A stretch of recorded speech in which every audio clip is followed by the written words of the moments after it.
Welcome back. Today's story is called Goin' Someplace Special. And it's about this girl, and she lives in a pretty big city. And she goes somewhere very special with her grandmother. But today, she decides that she wants to go to that special place all by herself.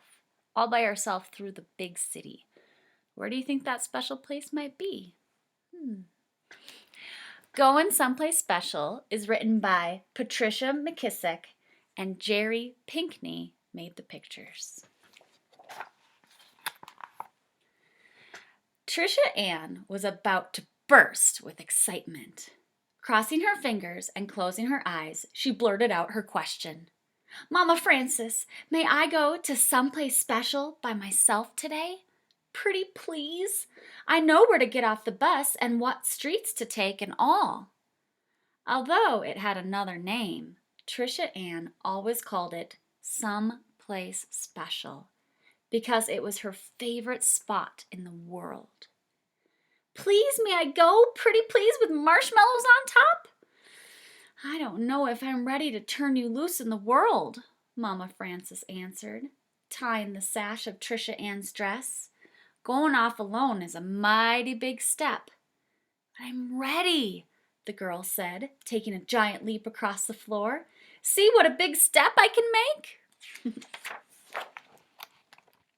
Mama Frances chuckled, all the time studying her granddaughter's face. I trust you'll be particular and remember everything I've told you. I will, Trisha Ann said, real confident like. And suddenly, her smile grew into a full grin. So, you're saying I can go? I reckon, but you best hurry on before I change my mind. Pulling her pocketbook up on her shoulder, Trisha Ann blew her grandmother a thank you kiss. And then she rushed out the door and down the sidewalk. And no matter what, Mama Frances called after her, hold your head up and act like you belong to somebody.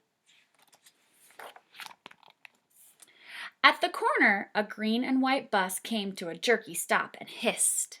When the doors folded back, Trisha Ann bounced up the steps and dropped into fare, same as when Mama Frances was with her. The girl squared her shoulders, walked to the back, and took a seat behind the Jim Crow sign that said, Colored Section. Trisha Ann had seen such signs all her life.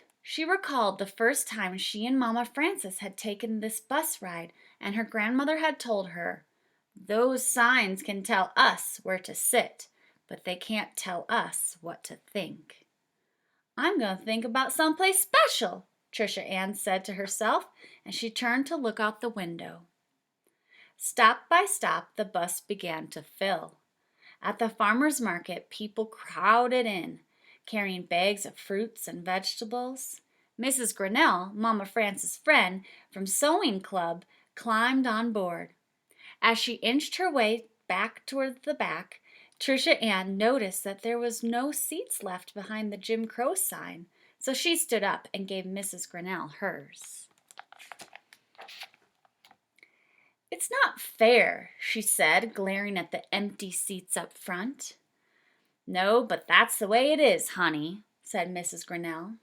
I don't understand why, she began, but by now the bus had reached Trisha Ann's stop in front of Capitol Square in the heart of downtown. The door swung open and she hurried off. Carry yourself proud, Mrs. Grinnell called out the window as the bus pulled away. Holding her hat, Trisha Ann leaned back as far as she could to see Peace Fountain's magnificent water show. It made her dizzy to watch the sprays that shot high into the air, but she liked the feeling and turned round and round with her arms outstretched. Then, giggling, she staggered on wobbly legs to the nearby bench. Instantly, Trisha Ann leaped to her feet. On the bench was a sign that said, For whites only. Her face fell, and she wished for Mama Frances's strong hand to hold. Silly signs, she muttered as she strutted away on sober legs. At the edge of the square, she greeted Jimmy Lee, a street vendor. "What's got your face all clouded up like a stormy day?" he asked, handing Trisha Ann a free pretzel. "Jim Crow makes me so mad," she said. "My grandfather was a stonesman on Peace Fountain. Why can't I sit down and enjoy it?" Jimmy Lee pointed to a sign in Monroe's restaurant window. He said, "My brother cooks all the food that they serve, but do you think we can sit at one of their tables and have a BLT and a cup of coffee together?" Then with a chuckle he whispered, "Not that I want to eat anything that Jesse cooks. That man can't even now scald water." The light changed and Trisha Ann carefully started across the street. "Don't let those signs steal your happiness," Jimmy Lee called after her. Trisha Ann pulled her shoulders back, and she fixed her thoughts on being inside that warm and welcoming place where there were no signs. Someplace special. Hurrying up 10th Avenue, she passed the filling station and stopped to buy a pop to wash down Jimmy Lee's pretzel. At the second light, the Southland Hotel rose up in front of her, as spectacular as a palace. Mr. John Willis, the hotel's doorman, saw her. "I believe an angel done slipped away from heaven," he said, smiling. Trisha Ann managed to smile back. Mr. John Willis always said the nicest things. "No, sir, it's just me." "Your mouth is smiling, but your eyes aren't," he said. Just then a long white car with 2 police escorts pulled up in front of the hotel. A man with black, shiny hair and shy eyes stepped out, and suddenly people were everywhere screaming and begging for his autograph. Trisha Ann got caught in the crowd and swept inside. So often she had wondered what it would feel like to walk on the royal red carpet that covered the double winding staircase, or to stand in the light of the chandelier that looked like 1,000,000 diamonds strung together. And now there she was, smack in the middle of the Southland Hotel's grand lobby. Can you see her? She really is smack in the middle. Somebody then pointed at her. "What is she doing in here?" It seemed as if the whole world had stopped talking, stopped moving, and was staring right at her.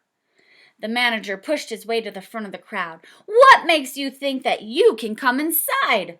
No colored people are allowed." And he shooed the girl away with his arms. Trisha Ann backed out, shaking her head. I didn't mean," she said, trying hard not to cry. Hurrying past Mr. John Willis, Trisha Ann ran straight into the Mission Church ruins where Mama Frances often stopped to rest. There, in the protection of the walled garden, the girl let the tears come. "Getting to someplace special isn't worth it," she sobbed. "I'm just going home." "My flowers have been watered already," came a voice above her. It was Bloomin' Mary, an elderly woman who took care of the garden with neither permission nor pay. Everybody said that she was addled, but Mama Frances didn't agree. "Bloomin' Mary is a kind and gentle soul," she had told Trisha Ann. "You lost, child?" the woman asked. Trying to steady her voice, Trisha Ann answered, "No, ma'am. I just wish my grandmother was here to help me get to someplace special." "You can't get there by yourself?" "It's too hard. I need my grandmother." Blooming Mary nodded and thought on the matter.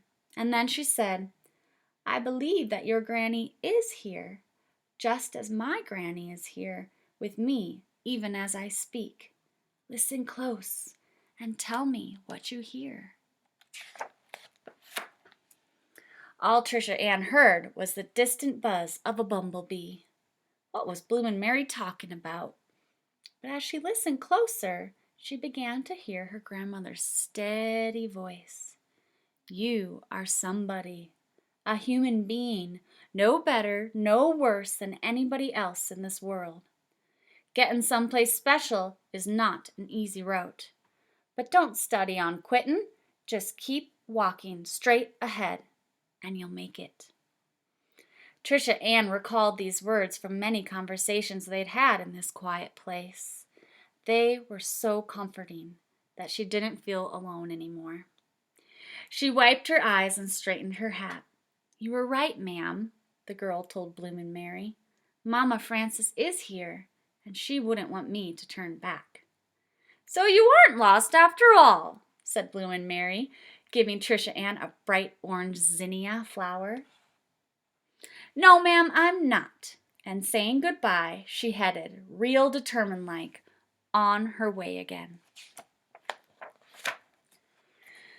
2 blocks later, Trisha Ann came to the Grand Music Palace, where a group had gathered for the matinee performance. As the girl approached, a little boy spoke to her. "Howdy, I'm Hickey, and I'm 6 years old today. You coming in?" Before Trisha Ann could answer, an older girl grabbed his hand. "Hush, boy," she said through clenched teeth. "Colored people can't come in the front door. They got to go around back and sit up in the buzzard roosts. Don't you know anything?" his sister whispered harshly. Hickey looked at Trisha Ann with wide, wondering eyes. "Are you going to sit up there?" "In the last 3 rows of the balcony? Why, I wouldn't sit up there even if watermelons bloomed in January. Besides, I am going to someplace very, very special," she answered, and then Trisha Ann skipped away. "I want to go where she's going," she heard Hickey say as his sister pulled him through the door. At the corner, Trisha Ann saw a building rising above all that surrounded it, looking proud in the summer sun. It was much more than bricks and stone. It was an idea. Mama Frances called it a doorway to freedom. When she looked at it, she didn't feel angry or hurt or embarrassed. "At last," she whispered, "I've made it to someplace special." This is the place she's been going. What is that? Before bounding up the steps and through the front door, Trisha Ann stopped to look up at the message chiseled in stone across the front. Public Library. All are welcome. And that's the end. So, someplace special was a library. Remember, that's the theme for all of our stories this week. This little girl was going to a very special place where everyone is welcome, a library. And guess what? That's how libraries are today too, not just long ago. Libraries are really special places where everyone is allowed to come and read and learn and grow. It doesn't matter what color your skin is, it doesn't matter what color your hair is or your eyes, doesn't matter what you look like on the outside or what you feel like on the inside. The library is a place where anyone can go. Anyone can feel welcomed, and that's a pretty awesome thing. This is a pretty powerful story, and actually a really neat thing about this story is the last page. Some of you maybe noticed that I stopped reading here, but then there's this whole part here. It's the author's note, and guess what?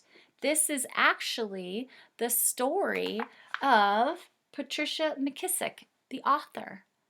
This is basically how she grew up. This is a story of what it was like for her living in segregation. That's when white people and black people weren't allowed to do the same things and go the same places. And she, though, this author, knew that there was one place special that she could go, the library. And that's when she fell in love with reading and fell in love with writing. And now she writes stories about her own life and stories about other people's lives or what it might be like growing up at a time when you weren't accepted just because of the way you looked. So, thanks for listening to this story, and I hope that our someplace special, our library, can open its doors again soon to everyone.